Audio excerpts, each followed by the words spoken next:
Assalamualaikum warahmatullahi wabarakatuh. Perkenalkan, nama saya Marul Fathia dari Prodi Administrasi Perkantoran semester 5. Di sini saya sedikit merangkum dari video mengenai warehouse atau pergudangan di mata kuliah Administrasi Logistik. Saya share screen terlebih dahulu.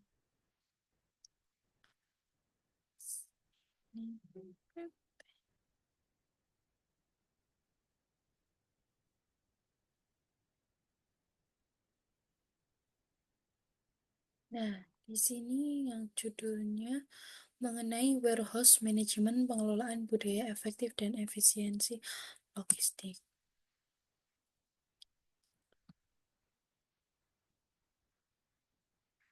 Nah, yang pertama di sini ada pergudangan. Pergudangan merupakan kegiatan yang berkaitan dengan menyimpan barang atau produk di dalam sebuah fasilitas yang disebut gudang. Jadi pergudangan yaitu tempat untuk menyimpan barang ataupun eh, suatu kebutuhan yang dibutuhkan oleh perusahaan, serta pengelolaan seluruh aktivitas yang terjadi di dalamnya. Pergudangan bertujuan untuk menjaga ketersediaan barang, mengelola stok, serta mendukung kelancaran proses distribusi. Jadi ketika ada suatu perusahaan yang punya gudang, itu dapat membantu untuk mengelola stok barang stok tersebut, kemudian mendukung kelancaran proses distribusi. Jadi ketika distribusi itu kita tidak kekurangan ataupun menghambat operasional yang ada di dalam perusahaan tersebut. Jadi kita bisa memenuhi kebutuhan yang diperlukan oleh perusahaan. Yang selanjutnya ada manfaat logistik. Yang pertama, meningkatkan manajemen persediaan. Jadi ketika ada logistik di suatu perusahaan itu dapat meningkatkan manajemen persediaan. Kita eh, tidak kekurangan akan persediaan yang dibutuhkan oleh perusahaan. Selanjutnya ada meningkatkan kepuasan pelanggan. Nah, ketika barang atau stok itu sudah ada, itu dapat meningkatkan kepuasan pelanggan. Misal nih, kita mempunyai toko. Ketika ada pelanggan sudah pesan, tetapi kayak masih menunggu lama atau pengirimannya lama, itu kan tidak memuaskan pelanggan ya. Pelanggan nanti jadi kecewa, begitu. Selanjutnya ada meningkatkan efisiensi operasional. Jadi ketika ada barang yang sudah ready itu dapat meningkatkan efisiensi. Jadi perusahaan itu tetap berjalan sesuai dengan operasionalnya. Yang selanjutnya ada menjaga kualitas produk. Ketika ada gudang logistiknya, jadi barang tersebut atau produk tersebut tetap terjaga akan kualitasnya. Selanjutnya ada aktivitas manajemen logistik. Yang pertama ada supplier, kemudian manufaktur, distributor, reseller, dan shopper. Supplier ini yang menciptakan ya, atau yang mensuplai akan produk tersebut, seperti bahan-bahannya itu supplier. Kemudian manufaktur itu yang menciptakan, seperti kayak pabriknya yang membuat. Selanjutnya ada distributor. Ketika produk tersebut sudah dibuat dari pabriknya, kemudian didistribusikan atau penyaluran barang tersebut. Selanjutnya ada reseller ataupun orang yang akan bukan mempromosikan ya. Reseller itu kayak membantu kita menjualkan barang tersebut gitu. Seperti sales kalau biasanya reseller tuh. Kemudian selanjutnya ada shopper. Shopper itu adalah tempat eh, untuk menjual produk tersebut seperti di toko-toko begitu. Itu bisa dikatakan shopper. Kemudian ragam biaya pergudangan. Yang pertama ada biaya ruang. Biaya ruang mungkin ada sewa gudang, kemudian saat barang tersebut menginap ataupun kalau kita menyewa tempat pasti ada biaya ruang. Kemudian ada biaya langsung itu bisa seperti gaji, kemudian ada BPJS untuk karyawan yang bekerja. Kemudian ada biaya tidak langsung ini sama seperti BPJS tapi tingkat seperti manajer begitu. Seperti penjelasan yang ada dalam video.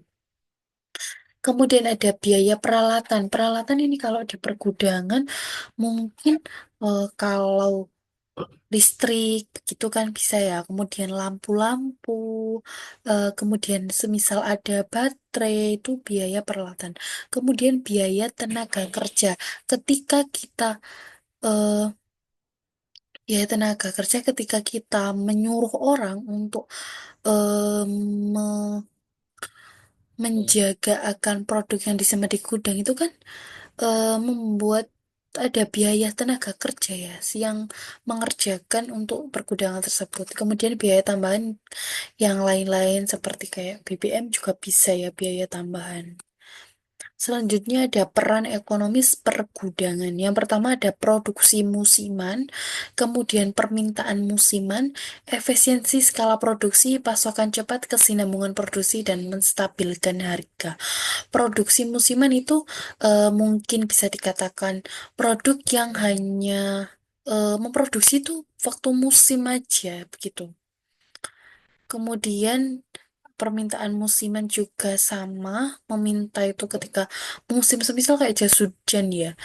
Kalau kita waktu hujan, mungkin permintaan jas hujan itu banyak begitu. Selanjutnya ada permasalahan good receiving.